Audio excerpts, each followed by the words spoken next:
चलिए बात करते हैं आज खेसारी लाल यादव का गाना है छुआला से। तो वो गाना में कुछ दम नहीं है। अरे कहना क्या चाहते हो? मतलब कि मैंने गाना थोड़ी देर पहले सुना है, जो कि खेसारी लाल यादव का गाना आज ही रिलीज किया गया है, जो कि वो खेसारी लाल यादव के गाने में थोड़ा सा भी दम नहीं है। भैया जो अच्छा गाना रहेगा मैं उसको बोलूँगा भैया अच्छा गाना है। ये खेसारी लाल यादव के गाना में दम नहीं है।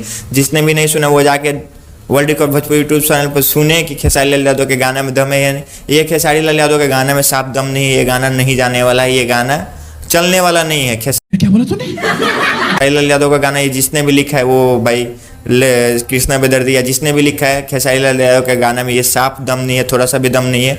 अभी संघर्ष 2 मूवीज का ये सॉन्ग है छुआला से, जो कि खेसारी लाल यादव के साथ नहीं भाई ये मेगा श्री। अभी आगे देखते हैं कि खेसारी लाल यादव को कौन कौन गाना आने वाला संघर्ष 2 का। लेकिन इसमें भैया मैं तो रेटिंग 0 देता हूँ। बाकी आप लोग कितना रेटिंग देते हैं कमेंट बॉक्स में जरूर बताएं कि खेसारी लाल यादव का गाना छुआला से कैसा लगा। हमको नहीं लग रहा कि भैया ये गाना अच्छा है और अच्छा लग रहा है, मतलब कि कुछ दम नहीं है गाना में। मिलते हैं नेक्स्ट वीडियो में, तब तक के लिए धन्यवाद, बाय। शेर ठोक दीजिए महाकाल का, दबा के लाकर शेर ठोक दीजिए। 5000 लौटे दिख जाना चाहिए। ये 4000 के लिए मैं यहाँ पे नहीं खड़ा हूँ।